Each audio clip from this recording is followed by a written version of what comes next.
Welcome back to the Kingdom Hearts playthrough.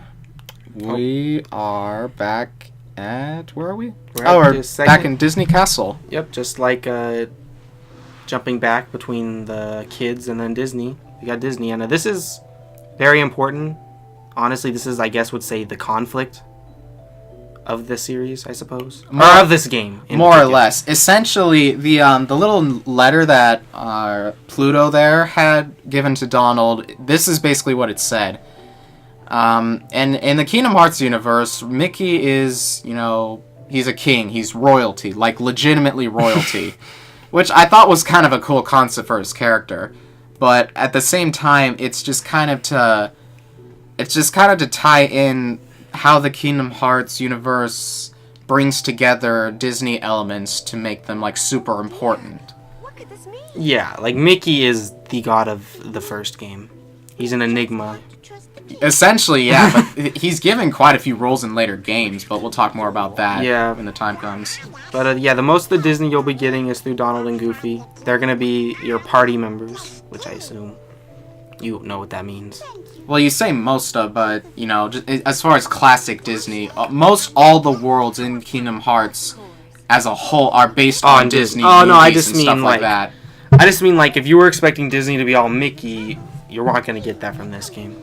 Yeah, which, again, is kind of a cool idea, but we'll get into that when it becomes more prevalent. And as Her Majesty the Queen pointed out there, Jiminy's going to play the role of chronicling the journey, and it's kind of a cool feature. It'll let you keep track of your... I love that. Good luck, you little bastard. But yeah, you get this cool... I don't think I show it off much, so I'll just tell you now. You get this cool thing called a journal, Jiminy's journal. And it lets you keep track of, like, what types of enemies you've run into, minigame records, stuff like that. And it helps you keep track of, like, what you have and haven't done in the game. And the importance of that, kind of, is...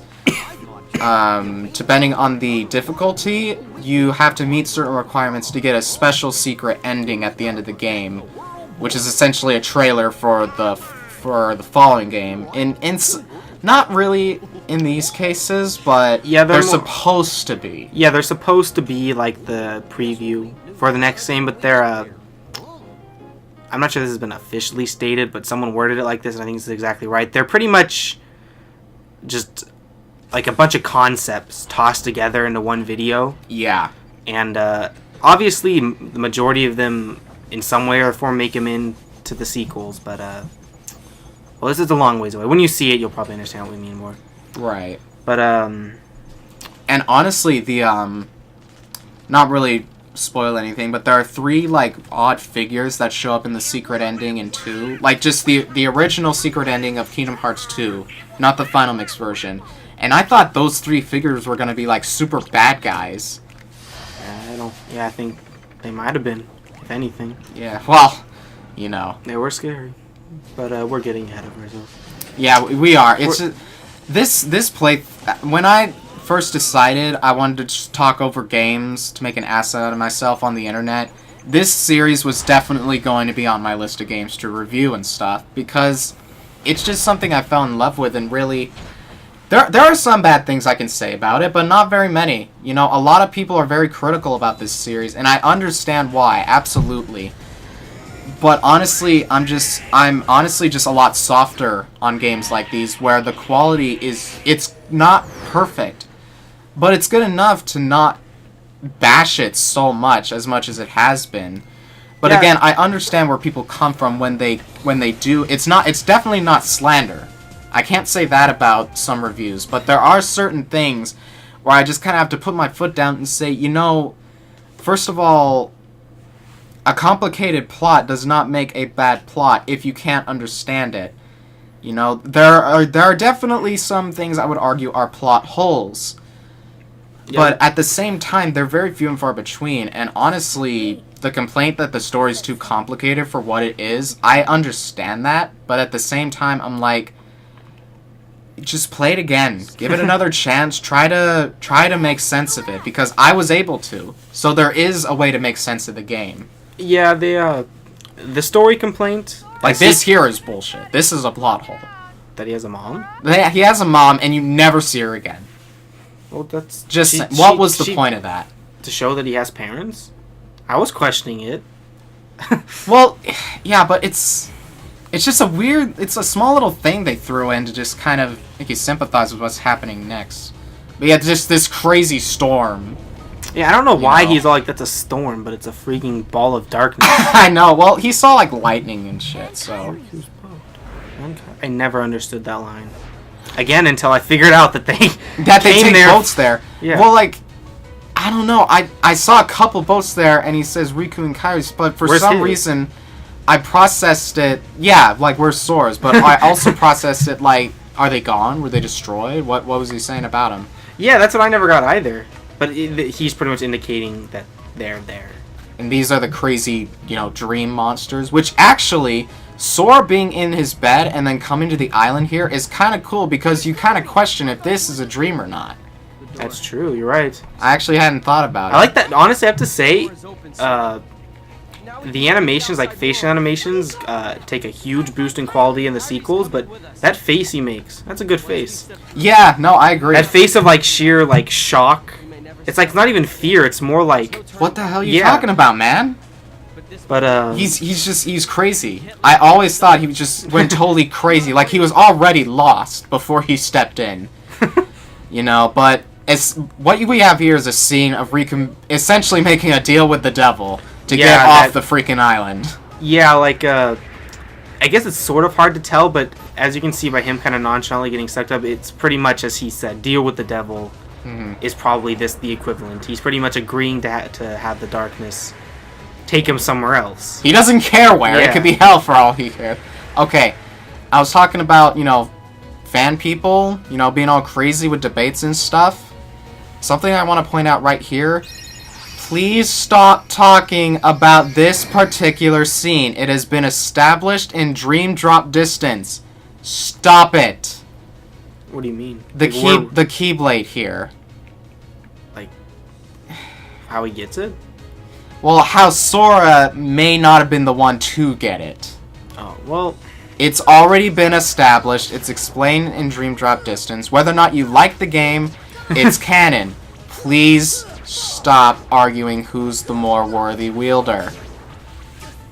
Spoilers. Well, we've already established that Riku is kind of the rival and anti-hero. What, is he gonna take Sora's magical weapon with his wooden sword? Yes. Of course, he's Riku. Okay, it was a bit of a spoiler, I apologize. It doesn't. It's not much. But it's just one of those things. Now something I don't know. I debated whether or not I wanted to show it off, but then I thought, it's gonna take way too much time. These Heartless are not endless. Nope. They appear to be showing up out of every direction everywhere, but it's all pre-programmed. They are not infinite. I did actually clear out most of the island.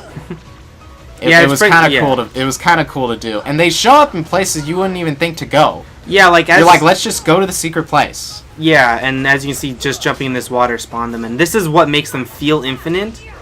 Is that no matter what corner you go to, they're gonna appear. But like you said, if you keep hacking and slashing in one area, they're just gonna stop spawning. Yeah.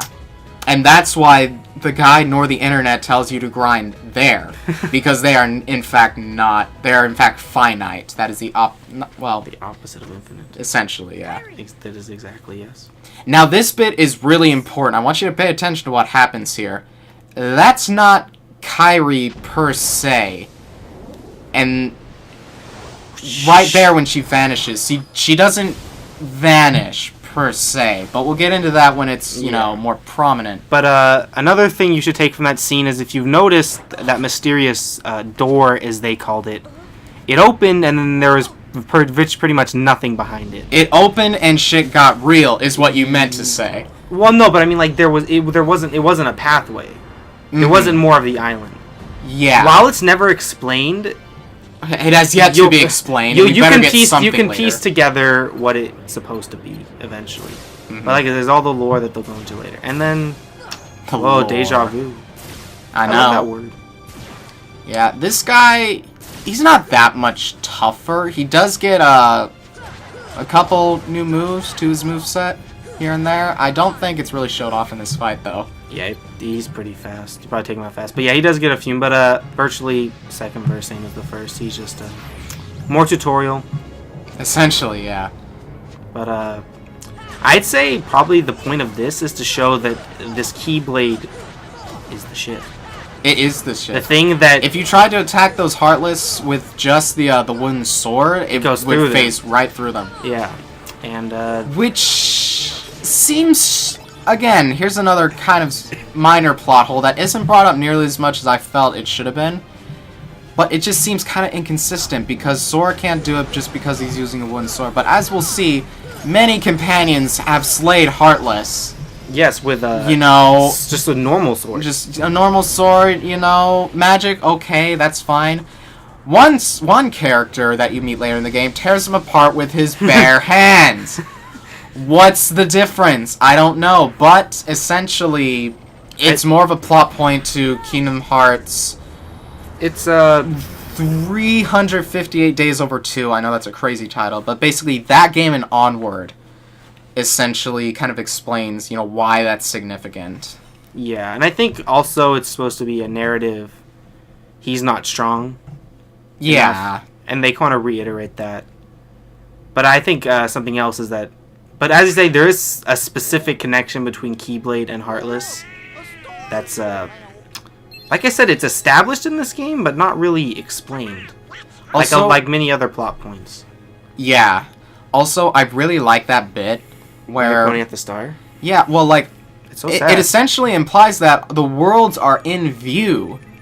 At least in Traverse Town, or something. Any place that is in permanent nighttime. Yeah, essentially.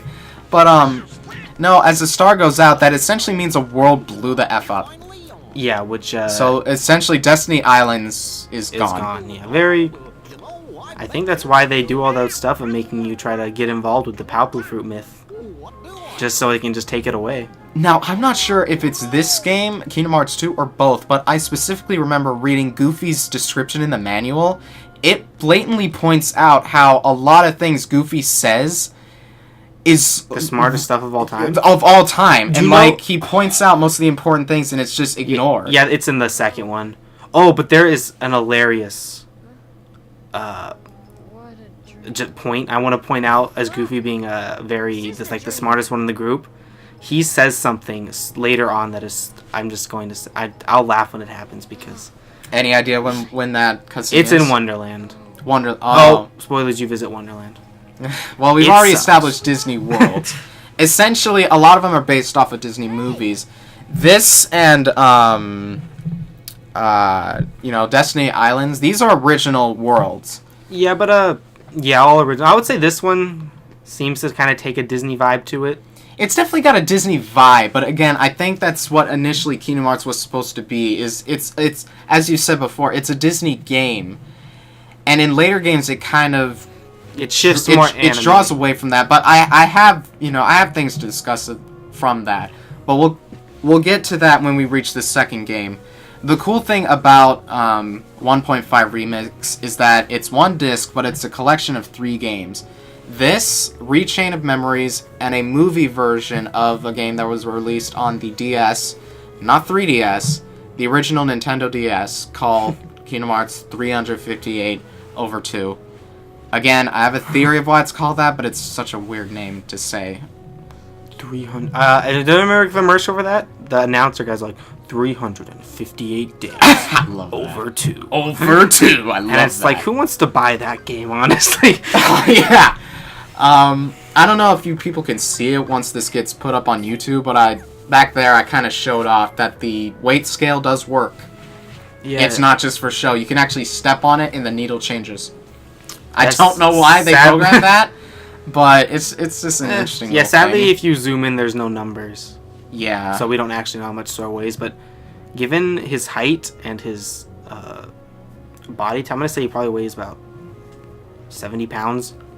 Maybe. He's very scrawny. I don't know, man. Those thighs, though, man. Those are his pants, though. What do you think of Sora's outfit? Well, I think it's a freaking like one-piece sleepy thing. If you notice that he wears a belt, and it gives the illusion that he's wearing red pants and a red shirt, but he's not. He's wearing one big thing that just has a belt. Really? Here's his clothes. He has his red, like, jumpsuit thing, a hoodie, a very tiny, tiny hoodie, and a belt. That's what he wears. Yeah, I keep forgetting that that's a hoodie there. And it's actually shown in the title screen of this version of the game. Yeah. It's the only time. It's the only art, and only any time you ever see him. Now this cutscene, it's really cool, but it also really pisses me off because you see nothing like it. This guy got freaking murdered on the streets. Are you kidding me? Yeah, the tone of the game shifts dramatically at this point. I know that's one of the weirdest scenes when she just freaking dies. And then we see the same guy, you know, still he's alive. Still there. You know, but that's an issue of recycling models. Well, we see him and his twin brother. Obviously, they were triplets. Yeah. Well, you never know. It could have just been twins. Oh my god. No, I don't think I did. What? I apologize for what's coming up in a second. I've never had this much trouble with getting that treasure chest, but... Adam, just see if you can kind of fill in time for me. Well, first of all, Heartless jumped down, so I had to figure out, you know, where the hell it was. Oh yeah. He can't. Well, just so if you wonder what he's doing, he can't actually open the treasure chest when he's in battle, which is indicated by the red in his command bar. If you're in battle, you can't open treasure chests in this game. Which yeah. I felt that I would actually use this word proudly. I felt that they fixed in later games where you can do it in battle, because it's just so annoying. I just want to get through an area without having to kill every single enemy that pops up. Yeah, like, I get what they were going for. They're pretty much saying in real life you can't just do stuff while you're in battle, but I agree. Definitely, with how the game works, they do change it where you can just open chests at will into, and it feels a lot better. Yeah, and it's not a bad design point. I felt it was really annoying. But again, I never had this much trouble with this little jump here. Like, it's so much easier with later abilities you'll get that increase your mobility in games. But, you know, after a while, I was like, screw it, I'll get it later. Because we do revisit Traverse Town quite a bit. This world will not blow up, you know, out of the blue after we leave. No, it doesn't. Although I would suck if every world did that. Yeah, that would be kind of odd. Get used to that, and even in 2, the world you grew in love in the beginning becomes inaccessible, which I think is just... Yeah, you don't revisit Destiny Islands at all after this game. Yeah, that's true. For the entire series. Thus far. I hope you got your fill of Destiny Islands. Honestly, I think people who have... Like the guy you pointed out who stayed to level 99, I think he had his fill. It is enough. Yeah. Was it 99 or 100? Because it's 100. Okay, because for some reason in this game you can go up to level 100. Yes. Every game after it's like 99. Yeah, and I don't know why they limit it like that. I think it's just I would say generally RPGs let you go to 99. But someone. This is actually something I saw online. Someone kind of explaining his view on the two different, and I won't say who it is, but you know who you are if you are honestly listening to this. But let me say thank you for putting this into a nice analogy. He said that he likes 100 because it's like a round number. You're level 100. You reached level 100. Sounds like the highest level. Yeah. But level 99 gives this illusion that you've hit the ceiling of your power. Huh. And the only thing, but that's kind of true. That is the kind of vibes you get. That's interesting. I mean, do you have any? Did that even cross your mind? The narrative of how high you can level up in a video game? Honestly, it bothered me a little bit, but that's just because I'm kind of OCD. Yeah, I do agree. Level 100 definitely sounds better on a face standpoint than level 99. Yeah. Now, for those of you watching, I'm not wasting my time. Well, I'm kind of wasting my time here, just kind of showing off the Dalmatian room. But I'm not wasting my time exploring the town. You do actually have to go through districts 1 through 3, and then head back to the accessories shop to basically trigger the next event of the world. Okay, is that what triggers it? Having to go to all 3 districts? From what I remember, that's what you have to do. Okay, yeah, because I always thought you had to like, as you can see, he procced a cutscene with Donald and Goofy. That's not really necessary though. I always thought it was. It's just a little thing that they add in if it's like your first time in the town and you're just kind of exploring everywhere. Like if you go into the hotel, they'll walk out of pretty much where you were last, which I think adds this kind of really funny. It's Scooby-Doo syndrome. Yeah. They're pretty much everyone. They're pretty much looking for each other. Well, I guess Sora isn't looking for him, but they're pretty much looking for Sora. Yet they just open the door right as he leaves. Just kind of cliche cartoon antics, which again, it's a very cartoony game for obvious reasons. But yeah, you go back into the accessory shop and talk to Sid, and he's like, "Well, don't give up. You know, you'll find whatever you're looking for."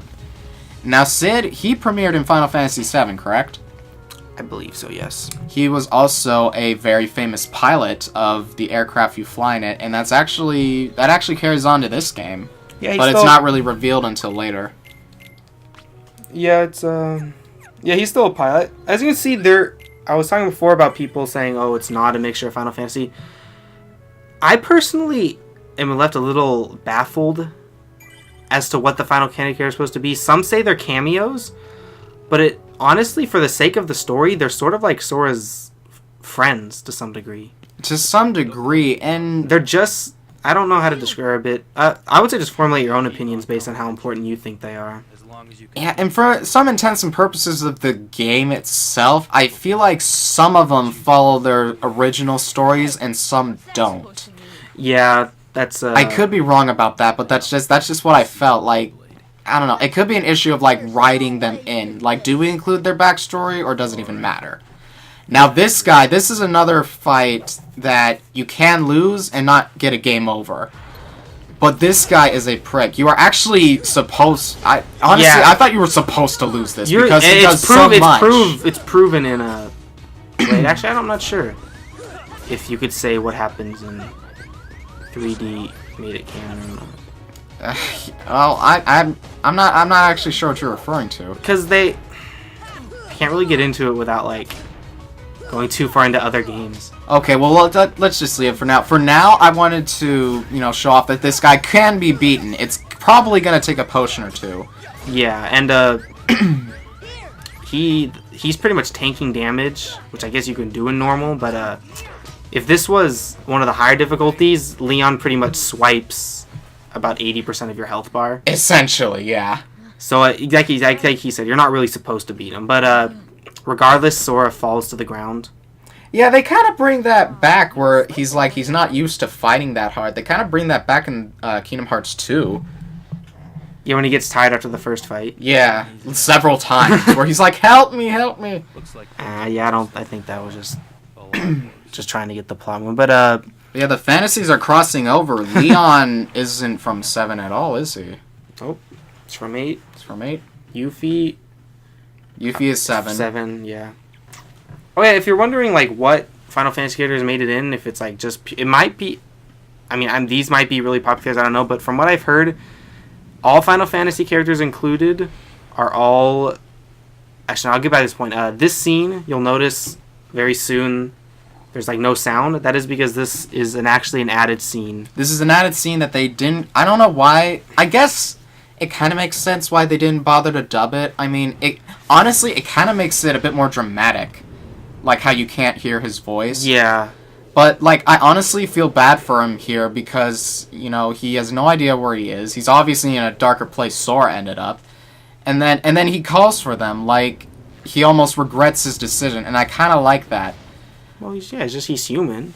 Yeah. Well, aren't we all? I don't know. I thought I was. But, can you recognize that hand? Wait. Who's that Pokemon?